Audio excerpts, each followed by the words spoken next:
Hi, everybody. Pam Boris. Super excited to be here with all of you and to introduce you to Jill Rowley. Jill is truly one of the most dynamic voices in modern sales and marketing, and you'll hear that firsthand in just a couple minutes. In today's market, the reason we're all here is traditional approaches to reaching, engaging customers just are not working anymore. Buyers are overwhelmed. They're increasingly wary of brand messaging, and they prefer to engage through trusted networks rather than a direct approach.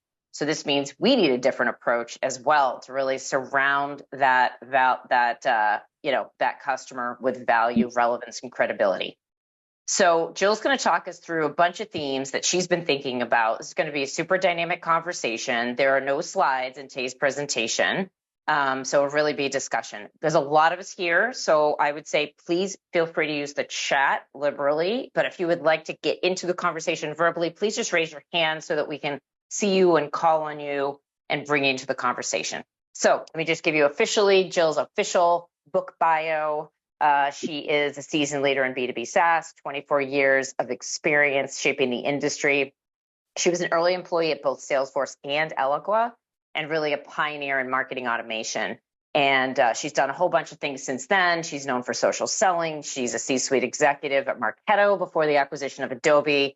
This woman has seen a lot, and she's going to share those stories with us. So with that, I'm going to let you kind of take it away, Jill, and we will go from there.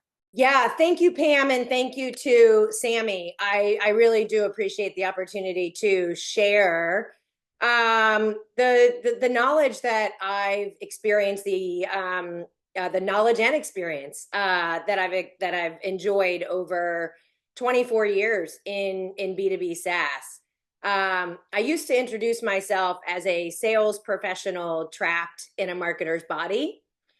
And at the core, I'm a businesswoman, UVA, Wahoo Wah. I'm not sure if any alumni are on the meeting. But really what I say now is I majored in customer centricity, in customer obsession, being customer centered, and I minored in go-to-market. To me, 24 years ago, sales was go-to-market. Go-to-market was sales.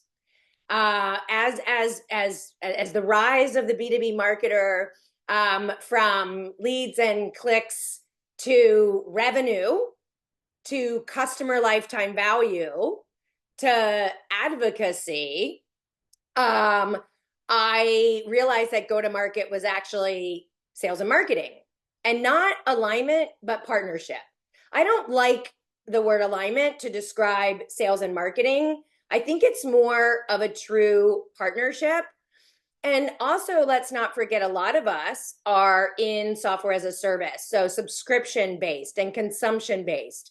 And so really, we have to get customers to value quickly. And it's not just about value or impact, it's about recurring value, recurring impact. And I also say that your best salespeople are not on your payroll. I wasn't the best salesperson at Eloqua or at Salesforce. Our customers are our best salespeople because our customers have the trust and attention of their peers, not of salespeople, not of our brands and our company messaging. We are at the point where voice of the customer, and I say voice of the community, that is the most powerful engine for growth that you have today. And as we get to Nearbound and ecosystem-led growth, the flywheel that gets the revenue growing is the customer. The force multiplier is the partner ecosystem. Is the customer's ecosystem more broadly, the communities that they belong to, your partners, the other tech and services companies that you work with, the subject matter experts and influencers that they trust, that ecosystem, that broader ecosystem in your partner network, that is the force multiplier on the flywheel of customer value. That ecosystem helps educate and deliver value to your customer, and customers don't want to be in your funnels. And so I apologize for the situation that many of you are in based on marketing automation and the broader 14,000 plus tools in just the MarTech stack. We're not even talking about the entire RevTech stack, right? Like, this evolution of software and capability has been great because we can be more personalized, more prescriptive and proactive, and tailoring our messaging along the customer journey. We can use automation and now AI to do all of this with more precision. But we've gotten to the point where in venture capital, and I'm part of two different venture capital funds that are focused on investing in that go-to-market fit stage. So there's product market fit, and now it's time to actually scale. And what the venture capitalists and the boards and the C-suite, we're focused on optimizing the things, the investments that we can measure. And the things that we can measure more easily are the things that happen inside our four walls. The things that we do, right? The events that we go to, the website traffic that we drive, the ad optimization, the email campaigns, etc. And that is not everything that is influencing your buyer's decision, your customer's decision.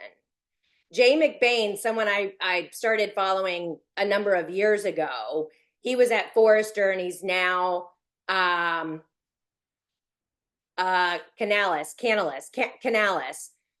They are very versed on what we were calling channel, and channel being more like bars and distributors and resellers. And now that is being rebranded because, of course, marketing, right? We've rebranded in a way that we now talk about ecosystem and partner ecosystem. Because just like I don't prefer sales and marketing alignment, channel is one dimensional and partner ecosystem is networked. And we don't live in a linear world. We know that success isn't up and to the right, that there are bumps along the way. And we also know that it's this networked buyer and it's this networked ecosystem that actually we live in and our buyers live in. And so I want to now just define Nearbound. And we all know what outbound is, right? In our brains, I study science. I love the creative and the art as well. But the outbound, we know what that is, right? It's targeting, it's prospecting, it's interrupting, it's stealing someone's time. That's what it is. Outbound is stealing someone's time. And how do you earn someone's time? Inbound is pulling and attracting. And HubSpot drove the inbound movement. They created the term, the lexicon of inbound. And it was great and still is, but it's not as relevant.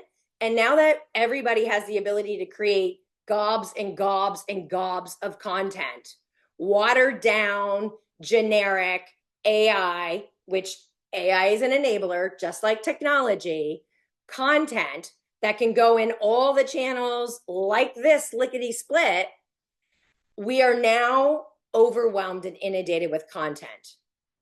And so Nearbound, which is a practice I've been doing for 24 years in B2B SaaS, is all about a surround strategy.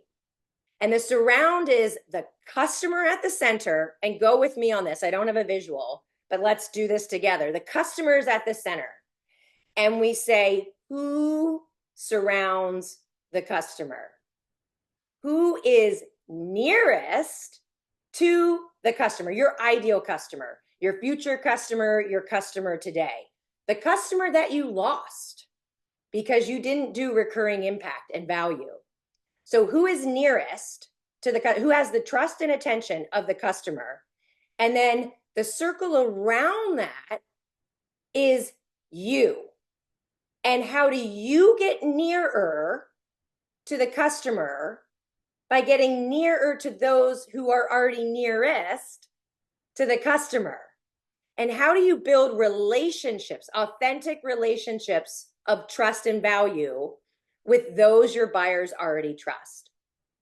That makes sense. This isn't a more equals better. More doesn't equal better. We're not doing more with less. That's ridiculous. We need to do better. We need to do less. Less channels, less volume. We need to do less to do more, to do better. Okay, so Nearbound, it's a surround strategy. Ecosystem-led growth, that term, and these are all category creation, that term ecosystem-led growth is really focusing more on this tech stack, right? 14,000 tools in the MarTech stack, right? Like, that's crazy. Systems need to be integrated. They need to be orchestrated. They need to be interoperable, much like our go-to-market, right? Much like our go-to-market. And we do that by bringing RevOps into, and we can all argue and whether we've defined it correctly, whether it's really glorified sales ops because sales still sits in the main seat. But we've got to pull together operations so that we can set the strategy on a complete set of data and look at that across the customer journey. So Wahoo Wah, I see that my husband and daughter are who's. Hi, Debbie. Nice to meet you. Julie, thank you for the Wahoo Wah. I'm just now catching up on the chat. I'm going to take a breath. I just did some breath work in Mexico at a wellness retreat. If anyone's interested, it was a great awakening, not but an awakening to more of my eulogy virtues versus my resume virtues. I'm 52. I'm in that phase of life of, am I going to leave a lasting impact on this world that really matters? Are my loves in order? So a little woo-woo this morning. Thank you for allowing me to be here. That's great, Jill. While you take a quick breath, I'm just going to see if anybody has any immediate questions that they are dying to ask. And a reminder, the chat, please keep the chat lit up with either comments or questions that you have. But this is a discussion. I just noticed within Zoom, my hand raising feature for some reason is not participating. Maybe it ran off to Mexico for a wellness retreat. But if you would like to say something, please unmute. And again, this is a conversation. But Jill, let me hand it back to you. I know you've got a whole bunch of things that you want to talk about. We had a great prep conversation, and this whole idea of the people that your customers already trust, authentic relationships. I love this because it feels like it's kind of coming full circle. What's old is new again, if you will. I got a question. Please. So I've done a bunch of channel work, and we often used a capability model to support the partner channel. Fairly standard. As you expand that to the ecosystem, what specific capabilities unique to supporting the ecosystem do you need to adopt or build in your organization? I love to describe by example, and the most recent ecosystem that I've been privileged to work inside of and in the ecosystem is HubSpot's. So an example that will be known to marketers, whether you're using Salesforce or Marketo or any other core platform for MarTech. And that's really what we think about is what is the center of gravity? What is that super node of a specific tech stack? That can be health tech. It can be vet tech, veterinary tech. It can be agricultural tech stack. It can be real estate tech. It can be legal tech. I'm advising a company in the legal tech industry, any kind of tech you want. And if you want to put in the chat what tech stack world you live in, and even if you're a services company, you are absolutely delivering services that touch on some type of tech enabler stack. HR tech, yes, exactly. There's a lot in HR tech. Josh Burson really sits at the center of influence, if you will, around customer education in that HR tech stack. So let's go back to HubSpot. And little did I know, I was an advisor at HubSpot in 2014. And I was there to help them launch their second hub, which was Sales Hub. HubSpot now has 6 hubs. And what I love about HubSpot is they built all of this native.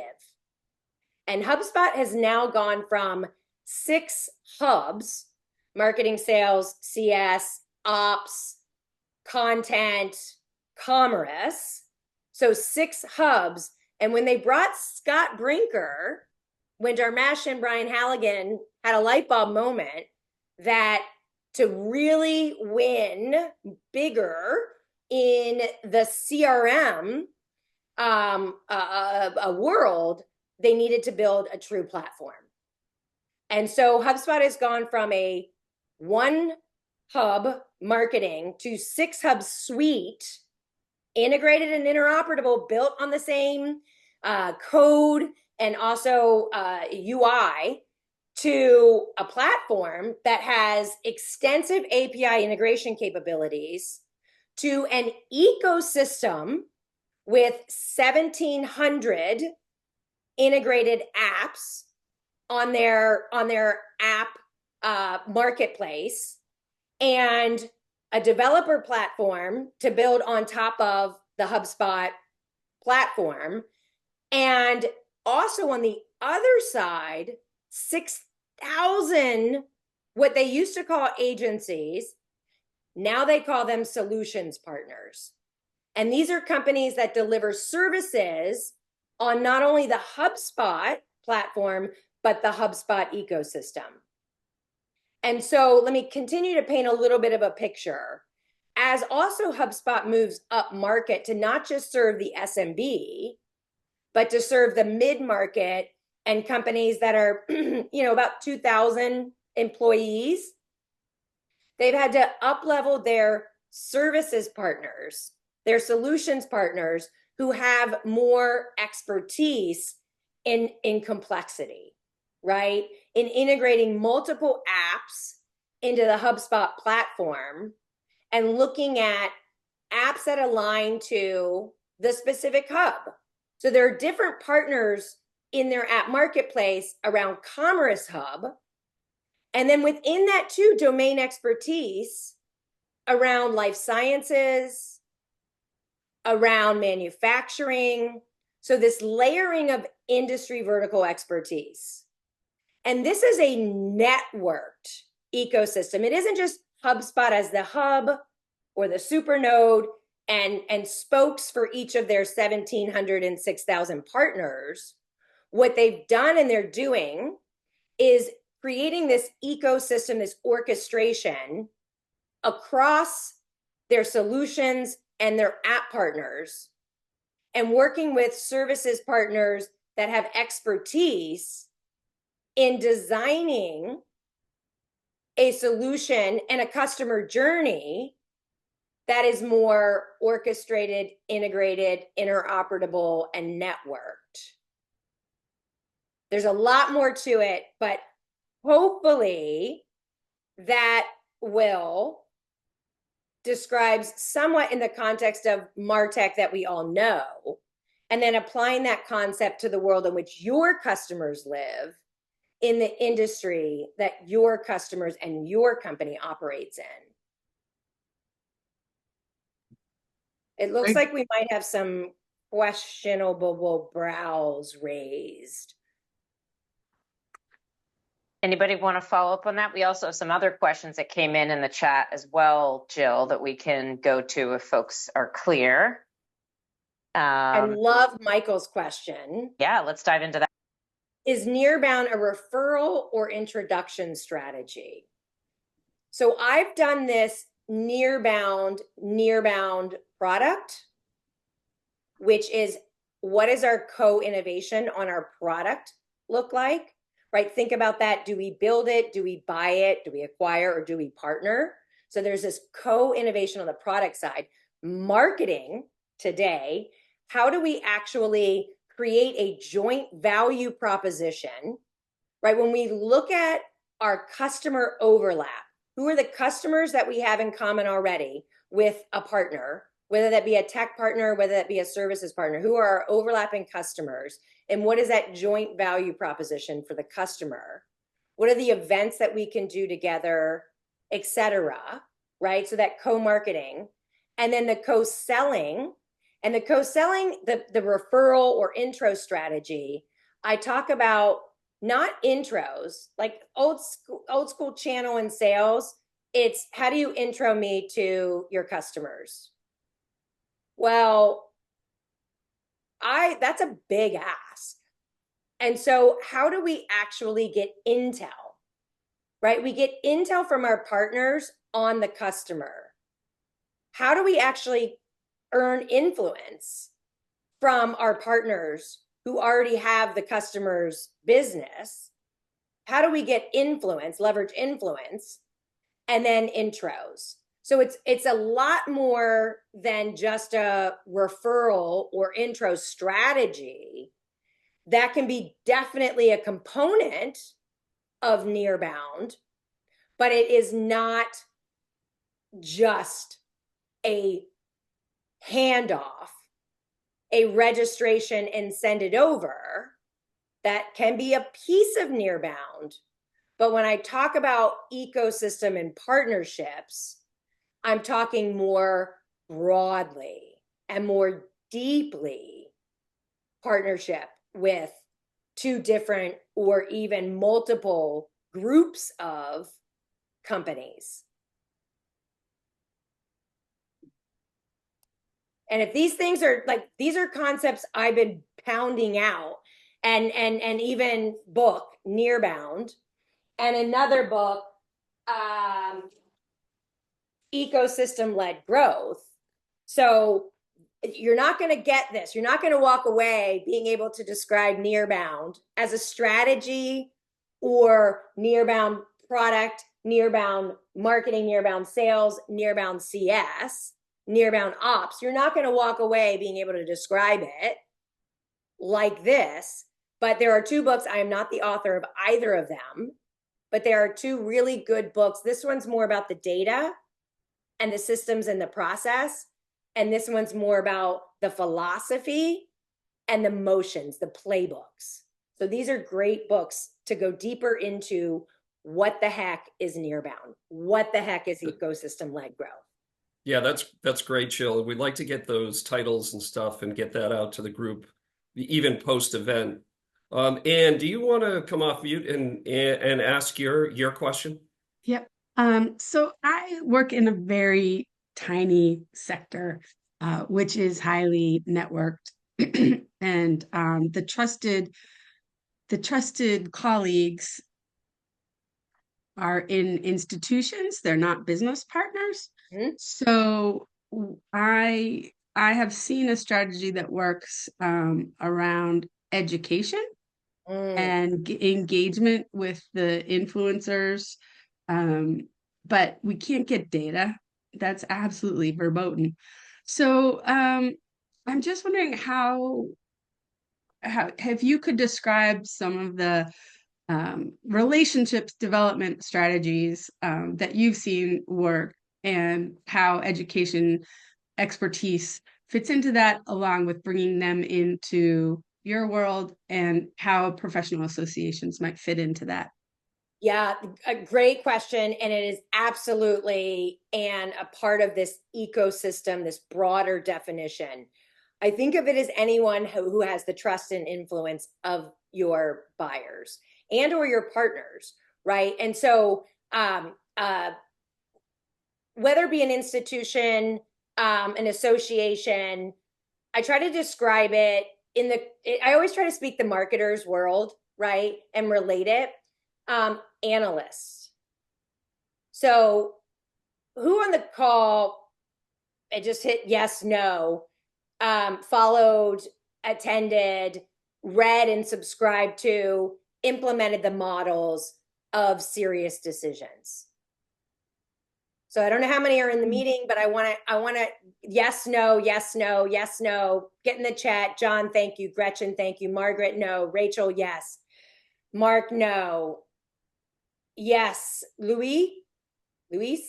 Mark, yes. Dave, no. Okay, so keep going.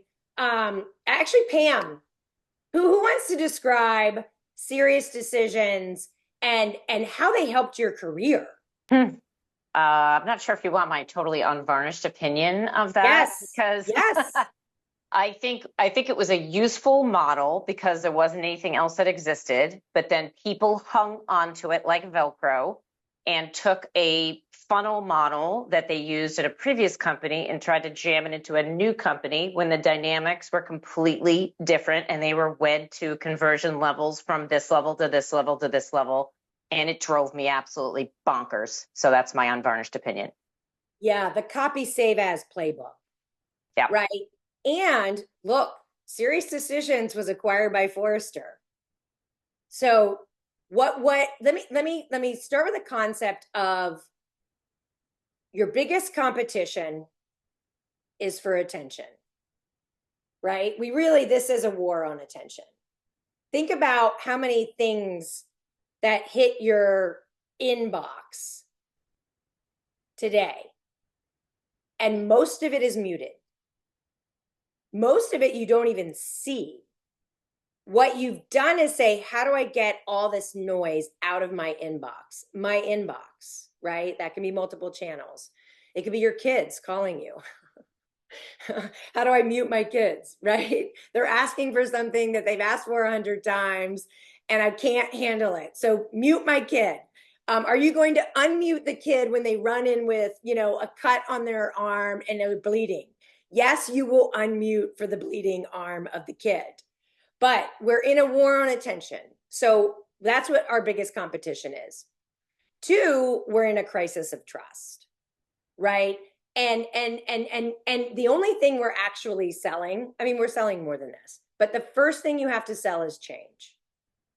If I'm going to hire an agency, rather than have someone on my payroll, I have to change my spend and the time from an employee to an agency. So we're all selling change, right? That's what we're doing.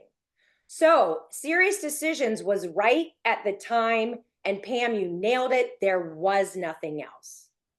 So we as marketers, I remember when I was introducing lead scoring as a concept, right? Nurturing and scoring before tossing them to sales. Well, marketers didn't want to hear about it. They certainly weren't willing to champion it internally because scoring reduced the numbers of leads that you sent to sales. You sent higher quality with higher conversion, but it reduced the number. And guess what you were measured on? The number. And so it took the courage and the conviction to go to leadership and say, I need to be measured on something more meaningful, more of a contribution to revenue.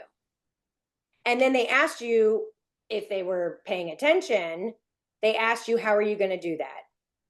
And what's the number? You didn't know it at that point. So you went to Serious Decisions and you said, what are the benchmarks?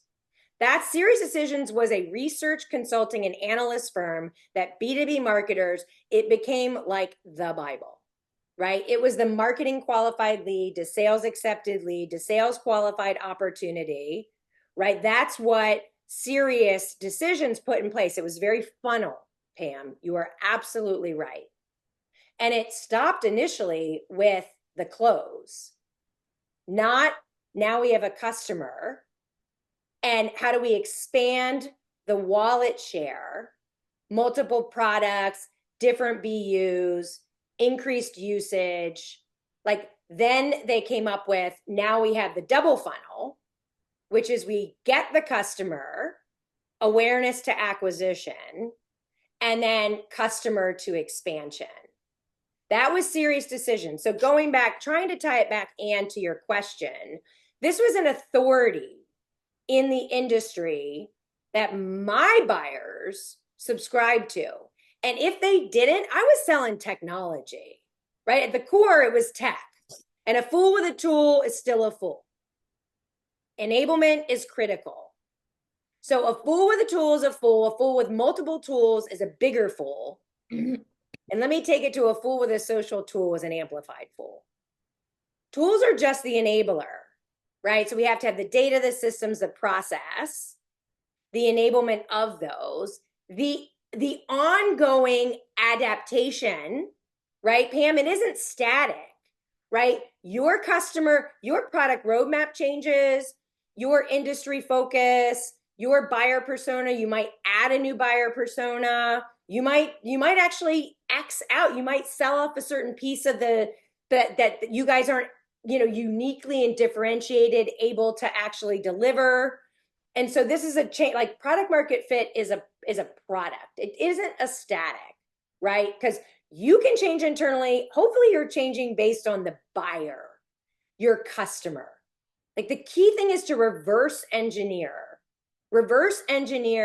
the customer, the desired customer, the ideal customer back, right? If we live more in market, Anne, with those industry associations, and we build better relationships with them, if we live in market and we better understand the customer and the dynamics and the influence, then we spend less resources going to market because we are being where our buyers are. We are visible, we are valuable, not just to our buyers, but to the industry associations. So let's go back to, I was Serious Decisions' best salesperson, and I wasn't on their payroll. Because if someone came to me or I went to them and I outbound interrupted, right, or I inbound pulled them in, and they weren't ready for the software, they didn't have the budget, they didn't have the resources internally, they didn't have the executive buy-in and support, I could not sell them the technology yet. And so for me, a no was not a no, it was a not yet. And for me, it was, how do I get this buyer to a readiness that they can actually get value from the software? Because if I sold them the tech, then not only would they not renew if they weren't ready, they would, in their communities with their peers, say Eloqua is shit. It's overpriced, which it was if it wasn't mapped to the value that you could deliver. If I sold a bad fit customer, then we would get churn and we would get negative brand reputation, right? So salespeople, look, a lot hasn't changed. And it isn't just the individual reps, it's the leadership. It is absolutely, the tone is set at the top. The tone is set at the top. And so how do you, for me, I was using Serious Decisions content. I would cite their reports. This could be Forrester, this could be Gartner, this could be IDC, this could be ITSMA. Like the associations, the research, the analysts that my buyers learned from. I needed to have relationships. And I was an odd duck, right? I was a sales professional. I was a businesswoman first. I told you that. Businesswoman first, majored in customer, minored in go-to-market. And I wore this hat from the minute I stepped into a quota-carrying role at Salesforce 24 years ago. But we think about this is typically more something that marketing quote owns, right? So salespeople trying to build relationships with industry associations, they have to be the right profile of a sales professional. Otherwise, they're going to approach those industry associations much like they do like prospects. Hate the word prospect. Nobody wants to be prospected. Hate the terminology in sales. We align our salespeople to their hunters, go out and get down new logos, and they're farmers. Let's go farm our customer base. Your buyers, your customers don't want to be hunted. They don't want to be farmed. They don't want to be targeted. They don't want to be prospect. They want help. And they demand value. I know this is a little preachy, but like I'm talking more at that strategic level. Tactics, we can get into tactics, but look, that's this. You guys are executives, right? So this mindset, and I always say it starts with the mindset, then it's the skill set, and then it's the enabling toolkit. Yep. Such a great point, Jill. Thank you for sharing all that. And this is classic Sammy, like no BS, right? We always advertise our sessions, no BS. So knew you'd be such an awesome speaker for us. Speaking of the tech stack, so we do have a question. John asked a question earlier before all the yeses and nos, just about like what are the tech stack components to support Nearbound? Do you have some thoughts on that?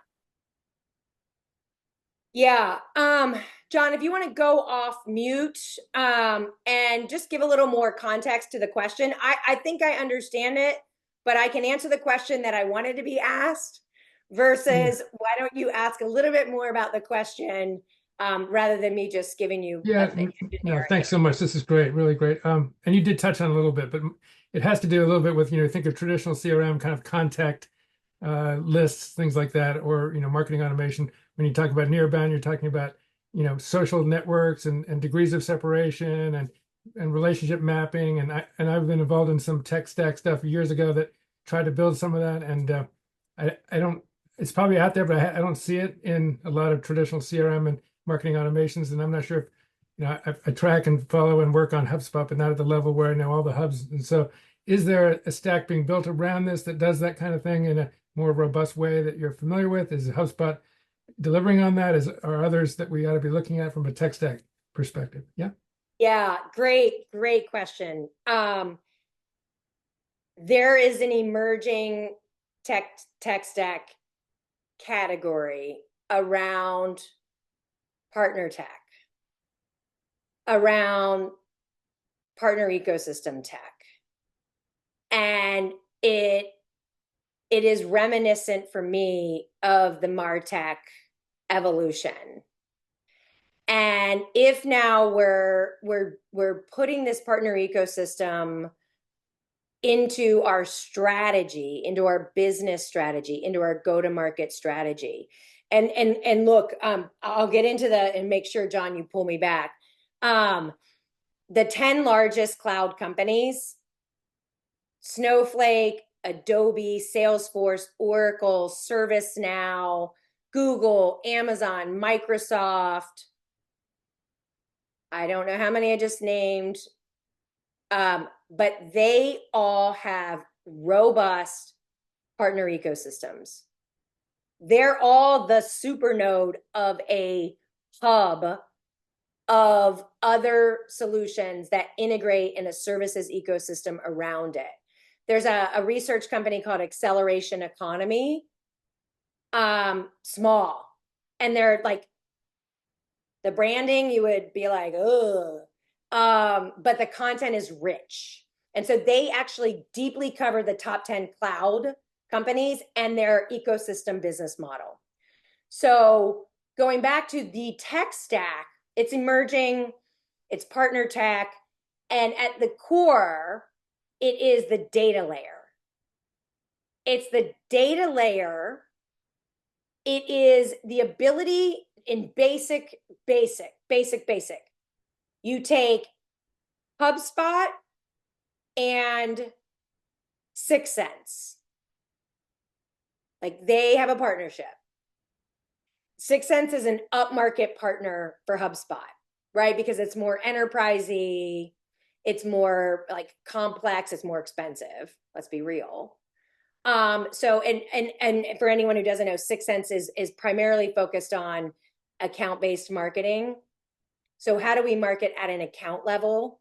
And how do we mine intent signals, buyer intent signals? I'm not going to go into the details, but it's you know, a marketing automation is more contact centric, and ABM 6sense is more account centric. So these two companies partner to identify whether they should partner. They wanted to compare their customer base. So there's this, how do we do that? VLOOKUPs.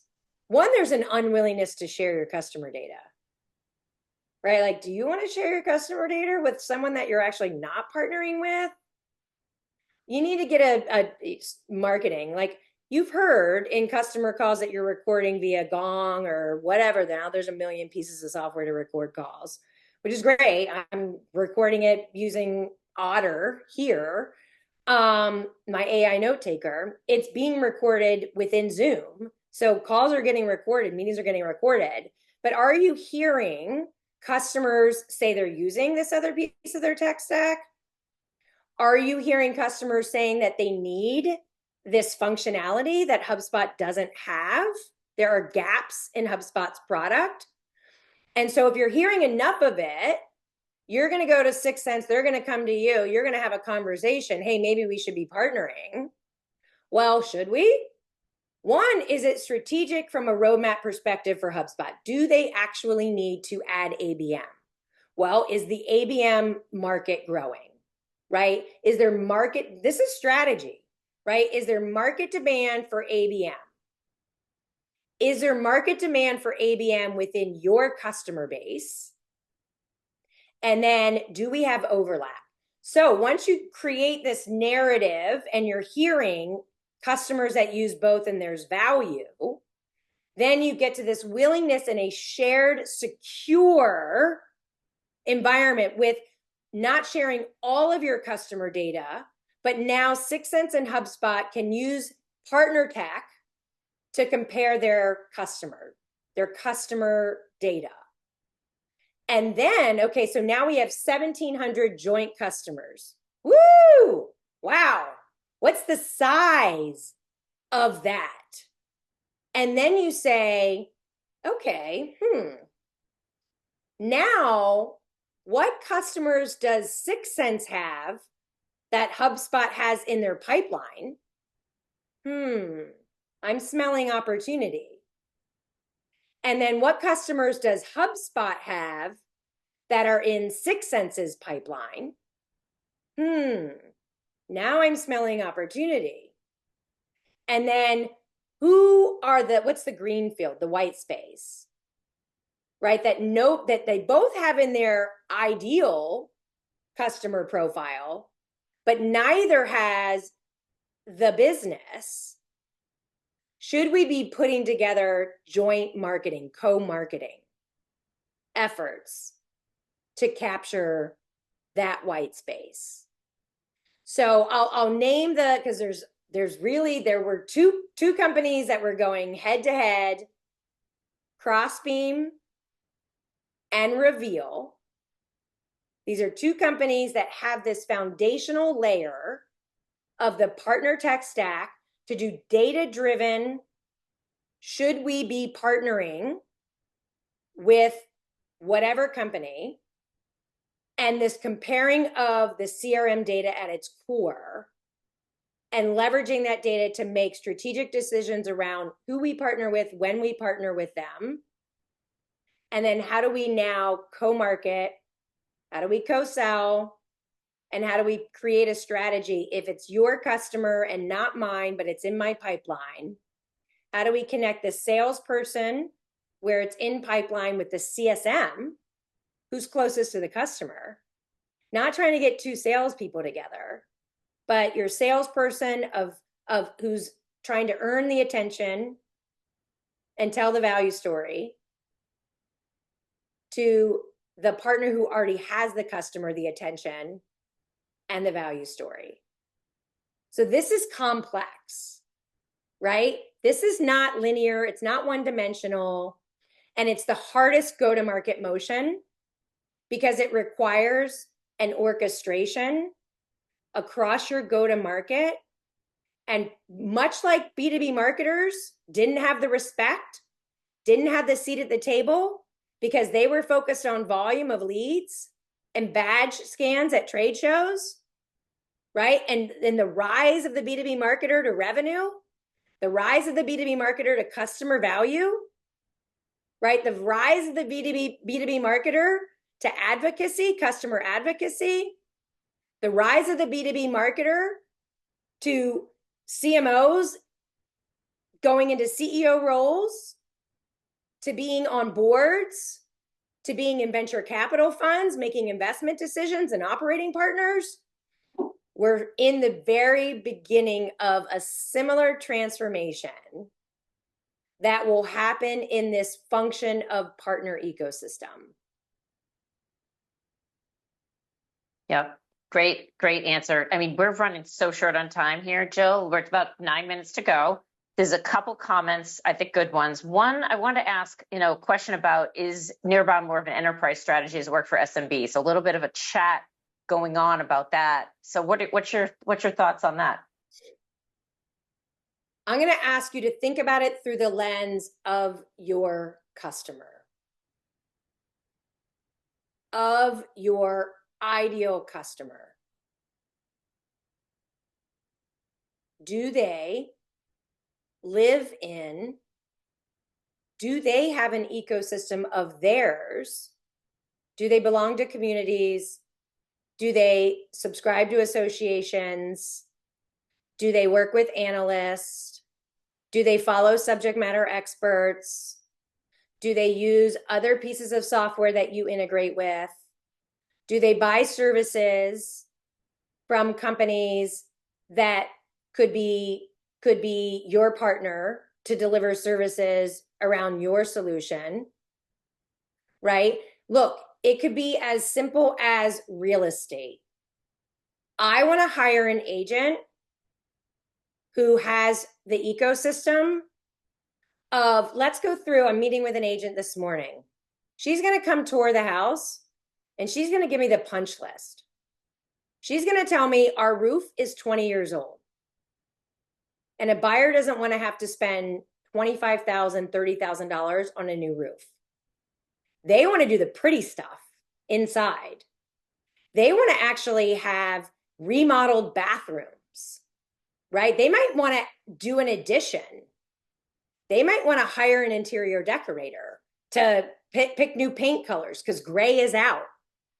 And chrome is out. Now it's gold, or maybe we've gone back to chrome. I don't know. But the real estate agent knows. She has the buyer and market expertise. I am not going to try to sell this house for like listed by home or whatever they call that. I'm not going to do that because guess what? She has the relationships with the roofers. She has the relationships with the landscaper that's not going to charge me $50,000 to redo our yard, but to do some window dressing, right? Some little things that will make a big impact. And so she has that ecosystem. If I wanted to stage the house, she knows the stagers. Right. So your example of that, that's SMB, that's B2C even example of Nearbound. So it sounds like it's not size dependent. I can see why with the complexity of an enterprise sale, it helps you tick some boxes, some compliance boxes, and maybe procurement boxes and things like that. But this concept works at any level, is what I'm hearing you say.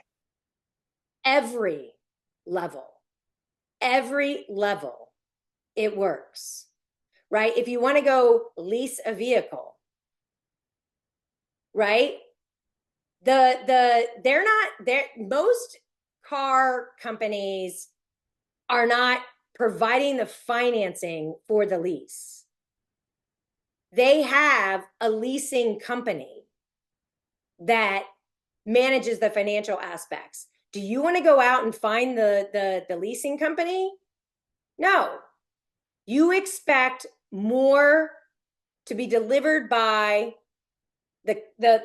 you're going to make, you want it to be as seamless as possible.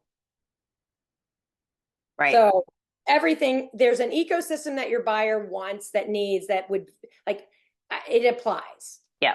Well, and maybe, and we'll make this our last question from the chat, which is very relevant to what we were just talking about, right? So can Nearbound deliver short-term revenue, or does it take years to build? So it sounds like this, it's both, it's all, right? So I don't know if you have examples where certainly you could see the use case for a longer term, building that partnership, field partnering, all that kind of stuff. But can you think of some examples where it actually drove some short-term revenue? Yeah.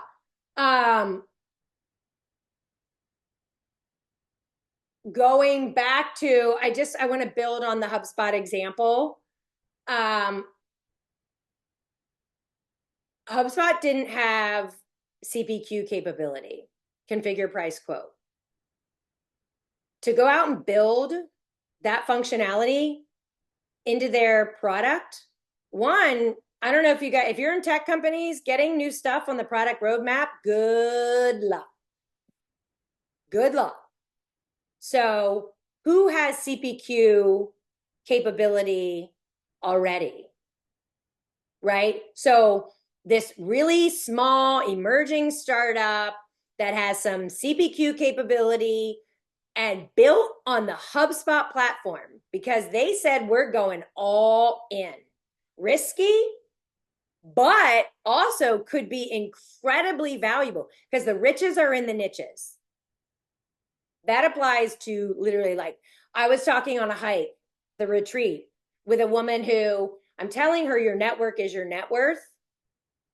Your network is your net worth. And at this stage of life, my network becomes other people's network when I open it up to my kids, right? If they want to get an internship, anyone hiring for an advertising internship this summer, my daughter, University of Florida, College of Journalism, like she's looking, plug, I just had to do it. So your network is, and she said, well, my husband's business, it's a small number of people and companies that actually matter. And I said, fabulous. More doesn't equal better.